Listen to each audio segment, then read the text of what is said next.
I'm pleased to have the opportunity to speak to the House on the issue of immigration in Ireland at what is a critical juncture. As a nation that I move the amendment.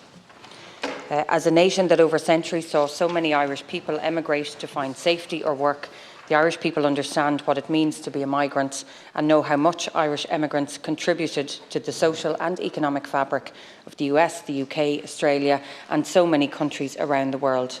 I would agree with deputies across the House. I think we should be able to have an honest debate or discussion in these Houses, particularly as we've seen in recent days what has happened when the mistruths and the lies of the far right spread. We are a tolerant, we are a fair and a welcoming country, and those that seek to promote division and hostility do not speak for us.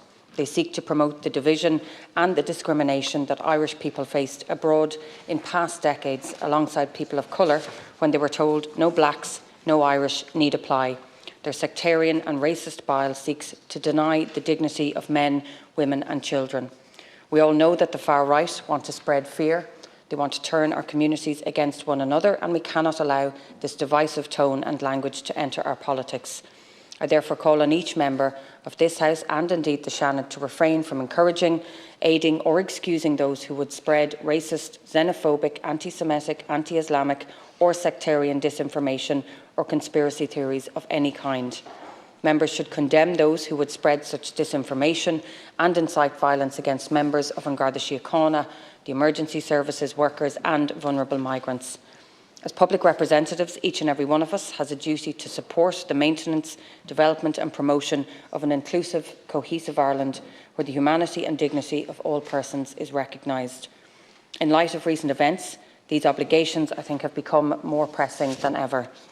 In this House, we must be honest about immigration. We need to acknowledge its overwhelming benefits to us as a nation, as well as, yes, the challenges that it presents.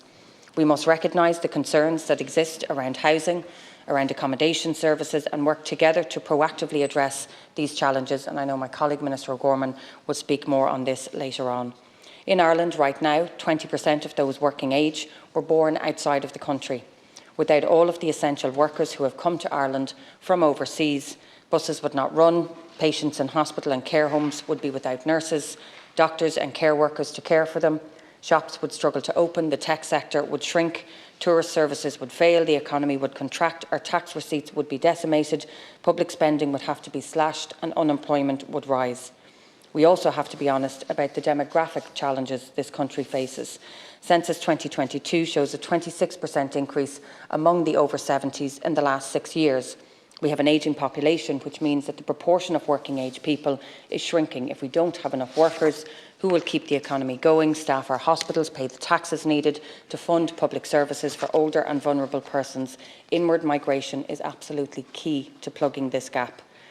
All of this is to say nothing of the huge cultural and personal value that we derive from those who come to live in Ireland. Many of them have become Irish citizens, many of them are friends, declaring their fidelity to the nation and loyalty to the state, and we will have many more of these wonderful ceremonies in the next 2 weeks. They are our husbands, our wives, our co-workers, our clubmates, our neighbours, our friends, and we value them immensely. In more recent times, our country has become a temporary home to some of the most vulnerable people in the world, and we all watched in horror the unlawful, inhumane and violent Russian attacks against Ukraine. Innocent civilians, including children, killed and injured, millions displaced from their homes and forced to flee their homeland, many of them not wanting to be anywhere near us. This country, I believe, has shown extraordinary compassion in our response. We've provided temporary protection to over 100,000 people since the commencement of Russia's illegal war on Ukraine. These people are now part of the communities across our country.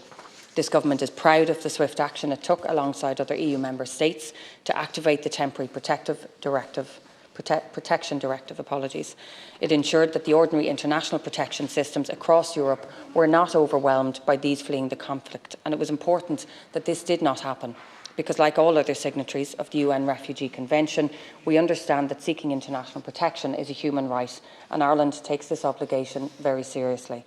Recently, we've seen a significant increase in the number of people coming to Ireland and making applications for international protection, but we're not alone in seeing these rising figures.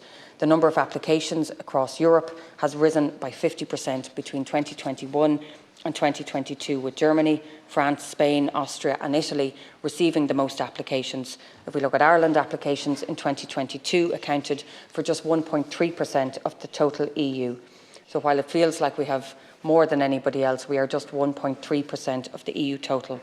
We participate in the relevant provisions of the Common European Asylum. Alongside all other EU member states, we have a shared responsibility towards those seeking protection and routinely work together to ensure that applications are examined robustly and fairly, following uniform standards right across the EU. So we do have an extremely robust system, making sure that anyone who seeks protection, that all of the facts that they put down and lay down, that they are explored robustly and that we do so in a fair way. It's essential that we provide those who are in need of international protection with the status and all of the protections that go with it as quickly as possible. And to Deputy's point about the fact that Irish people did not get anything when they went abroad, they didn't. But why would we want that for anybody else who's here seeking protection and who needs assistance and help? We need to make sure that we can provide people with at least the basics when they come here seeking our assistance.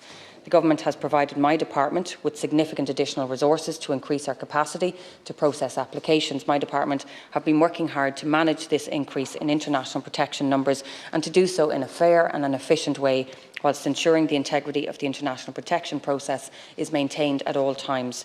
We've already implemented a number of very successful measures that are improving efficiencies and throughput and having a significant impact on the numbers that are being processed. Over the course of the last year, the International Protection Office has tripled the number of monthly determinations to over 1,000 in November. We plan to deliver at least 14,000 decisions in 2024, a further increase of almost 5,000 cases. I also signed a regulation in November last year to introduce an accelerated procedure for international protection applicants from designated safe countries. The applications now typically receive a first instance decision within 10 weeks, which is a significant reduction from a norm of 22 to 26 months early last year. The vast majority of those are refused and refused quickly.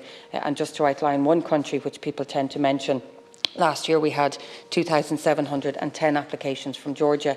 This year to date, that is down to 970. So the accelerated process is not just meaning that these applications are processed more quickly, but it's also sending a very clear message that if you're coming here from a safe country, if you have no right to be here or you don't have a visa to be here, that your application will be turned around, and the vast majority of these applications are being refused. All of these reforms have the purpose of giving status to those who are in need of protection to rebuild their lives here in Ireland, whilst also ensuring that faster decision making in respect of those who do not meet the criteria that is applied. While it's essential that we provide status for those who are entitled to do so as quickly as we can, it's also essential that those who are found not to meet the criteria must return to their home country as quickly as possible.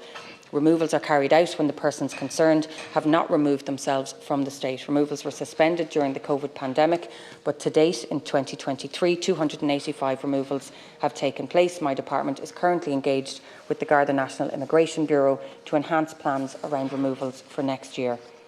We know that immigration and asylum are challenging issues across Europe, and that is why Ireland is engaged in the negotiation of the EU Asylum and Migration Pact. The aim of this is to try and provide a more efficient, effective, cohesive and sustainable migration and asylum system across Europe. The Pact acknowledges that no country can manage migration alone. It seeks to establish a common approach, one that's based on solidarity, on responsibility and full respect for fundamental rights.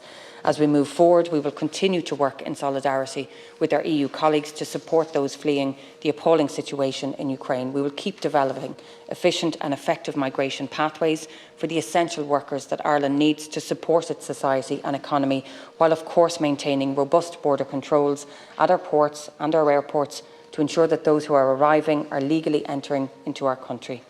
In conclusion, I think it's worth remembering that as Irish people we have a unique empathy for the life of a migrant with such a large Irish diaspora in countless places across the world who did not always receive the welcome that we would wish for them.